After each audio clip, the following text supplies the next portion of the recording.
بسم اللہ الرحمن الرحیم۔ محترم ناظرین، آج کا ہمارا ایک بہت اہم موضوع ہے، وہ ہے ہم جنس پرستی کے نقصانات۔ جس طریقے سے اور جس تیزی سے ہم جنس پرستی پھیلی جا رہی ہے، اس کے نقصان اتنے زیادہ ہیں کہ لوگوں کو اس کے سمجھ ہی نہیں ہے۔ جس مشین کو بنایا جاتا ہے، بنانے والا اس کو بہتر طریقے سے جانتا ہے اور اس کے استعمال کے طریقے بھی اسے معلوم ہوتے ہیں۔ آدم علیہ نبینا علیہ السلام کو جب اللہ پاک نے پیدا فرمایا تو آدم علیہ نبینا علیہ السلام نے خود کو تنہا پایا۔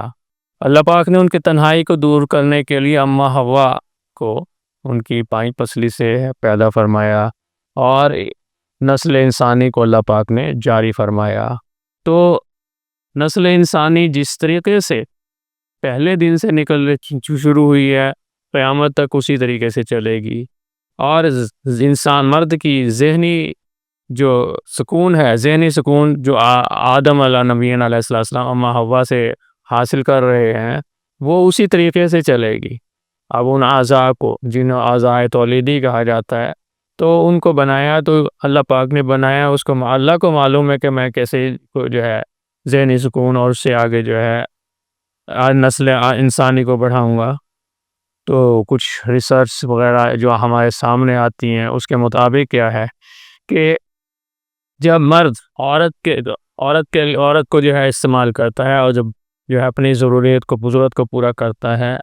تو اللہ پاک نے جس جگہ مرد کے قضیب کو داخل کے لیے جگہ بنائی ہے، عورت کے جو رحم کے باہر جو ہے محفل وجائنا جسے انگریزی میں کہہ رہے ہیں، تو اس جگہ کی نالی کو آپ اندازہ لگائیں کہ اس جگہ سے کوئی فاسد مادہ خارج نہیں ہو رہا۔ اس جگہ کو اللہ پاک نے کتنا محفوظ کر کے رکھا کہ جب تک مرد جو ہے اس کی شادی نہیں ہو رہی، لڑکی کی شادی نہیں ہو رہی، تو لڑکی کے اس محفل کے جگہ پہ اللہ پاک نے پردہ بکارت لگا دیا۔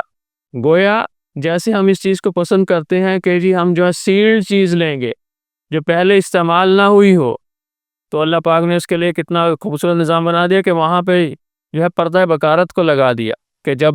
پہلی مراد کو جب ملتا ہے ایک لڑکی سے، تو اس کے بعد وہ پردہ بکارت پھٹتا ہے، اس کے بعد جو ہے سارے نظام شروع ہوتے ہیں۔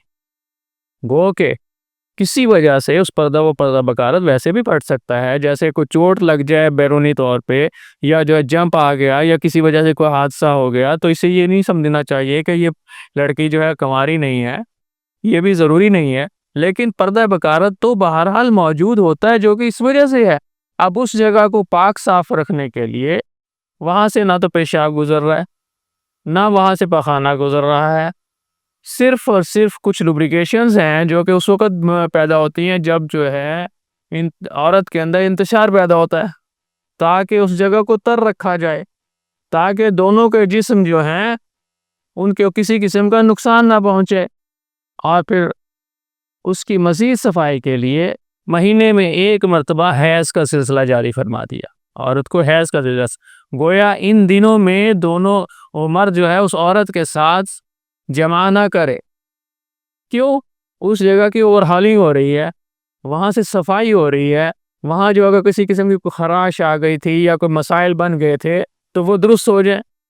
وہ جو ہے۔ اور پھر اس کی ساخت دیکھیں کتنی خوبصورت اللہ پاک نے ساخت فرمائی کہ اسی جگہ سے جب بچہ پیدا ہوتا ہے اسی جگہ سے بچہ نکل رہا ہے، اس کے عضلات جو ہیں سکڑ بھی جاتے ہیں اور کھیل بھی جاتے ہیں۔ جتنا قضیب ہوگا کہ جی وہ لڑکے کہتے ہیں جی کہ قضیب ہمارا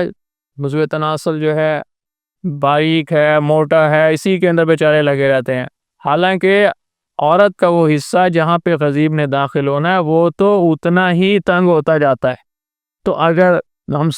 جو لوگ جو ہیں وہ صحیح جگہ پہ استعمال کریں، جیسے اللہ پاک نے نکاح کا جو حکم دیا ہے، تو اس کے لیے کتنی آسانی رہے اور فائدہ ہی فائدہ۔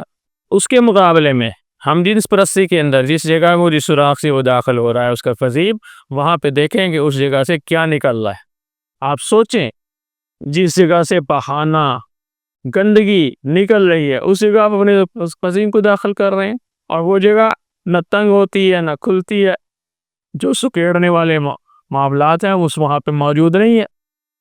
تو اس کا نقصان کیا ہوگا؟ اس کا نقصان ایک تو یہ ہے کہ ایک بیماری ہے گونوریا، سوزاک، وہاں پہ سوزاک کے استعمال، سوزاک ہونے کے امکانات بہت زیادہ بڑھ جاتے ہیں۔ پھر ایڈس کی مرض بھی جو ہے ہم جنس پرستی سے ہمارے اندر آئی ہے۔ لوگوں کے جو بیمار ہیں ان کے اندر ایڈس کی بنیادی وجہ جو ہے ہم جنس پرستی، اور بہت سے ایسی، پھر جب یہ بیماری کسی عورت کے اندر منتقل ہوتی ہے تو اس کی اولاد تک منتقل ہوتی چلی جاتی ہے۔ اب کیا قصور ہے ان معصوم بچوں کا جو کہ مرد کی غلط کاری کی وجہ سے اس بیماری میں مبتلا ہوئے؟ تو میری گزارش تو یہی ہے کہ دین کے مطابق اپنی زندگی گزاریں، جیسے اللہ اور اللہ کے حکم اور اللہ کے نبی صلی اللہ علیہ وسلم نے احکامات دیے، جو طریقے کر کے بتائے۔ ہمارا دین اتنا مضبوط اور پختہ ہے اور مکمل ہے کہ کوئی اور دین اس کا مقابلہ کر نہیں سکتا۔ اور اس کے جو ہے دیکھیں سزا بھی اللہ کے نبی نے بتا دی کہ کیا سزا تھی، کہ قوم لوط کے اندر جب معاملہ پہلے شروع ہوا تو قوم لوط کو جو عذاب آیا، تو جس جگہ پہ اس بستی کو گرایا گیا وہ اس جگہ کا نام ڈیڈ سی ہے، وہاں پر آج بھی کوئی جہاز، بحری جہاز وہاں سے گزر نہیں سکتا، اتنی شدید بدبو ہے وہاں پہ، جو ہے ہلاک ہو جاتے ہیں لوگ۔ تو گویا جو ہے اتنا اس کا نقصان ہے، اس کی سزا بھی اتنی بڑی ہے کہ اس کو جو ہے مطلب پہاڑ پہ لے جا کر جو ہے گرا دیا جائے۔ امیر المومنین حضرت عمر رضی اللہ تعالیٰ عنہ کے زمانے میں یہ سزا جو ہے تجویز ہوئی تھی کہ جو ہے اس شخص کو جو ہے وہ پہاڑ پہ لے جا کر وہاں سے اسے دھکا دے کے گرا دیا جائے اور ختم کر دیا جائے۔ تو معاشرے کے اندر اس برائی کو ختم کرنا ہے، میں نے آپ نے آئے مل جل کر۔ ہمارا آج کا پیغام یہی ہے کہ اس بیماری کو، اس وبا کو، اس پریشانی کو ختم کریں۔ جتنی صاف ستھرا معاشرہ ہوگا اتنا ذہن صاف ہوگا، جتنا ذہن صاف ہوگا اتنے ہمارے اعمال بھی بہترین ہوتے چلے جائیں گے، اتنا معاشرہ آپس میں ایک دوسرے کے ساتھ محبت کرنے والا، ایک دوسرے کے ساتھ اخلاق برتنے والا، ایک دوسرے کی جو ہے ضرورتیں پوری کرنے والا ہوگا۔ اور جنسی خواہش کو جو طریقہ قدرت نے طے کیا ہے اسی طریقے سے ہم پورا کریں گے، اللہ ہمیں کتنا کو اجر بھی دیں گے۔ ایک صحابی رضی اللہ تعالیٰ حضور اللہ صلی اللہ علیہ وسلم کا ارشاد کا موہ ہے کہ جب تم اپنی اہلیہ کے ساتھ جمع کرتے ہو تو اس کا اجر صدقہ کرنے کے برابر ہے۔ ایک صحابی حیران ہو گئے، اللہ کے نبی صلی اللہ علیہ وسلم کیا اس پہ بھی صدقہ کا اجر ہے؟ فرمایا اگر یہی خواہش وہ کسی اور جگہ پورا کرتا اور زنا کرتا تو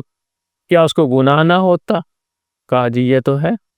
تو اسی طرح ہم جو ہیں اس کے اوپر، دین کے اوپر اپنی زندگی کو لائیں گے، اللہ پاک جو ہے ہماری پریشانیوں کو کہتے ہیں پریشانیاں یہ دیکھیں گے ہمارے اندر کتنے مسائل ہیں، تو کوشش کریں ہم اچھے مسلمان بنیں، اچھے انسان بنیں، اور جو ہے اپنی زندگی کو خوبصورت اور صاف ستھرا بنائیں۔ جزاکم اللہ خیر۔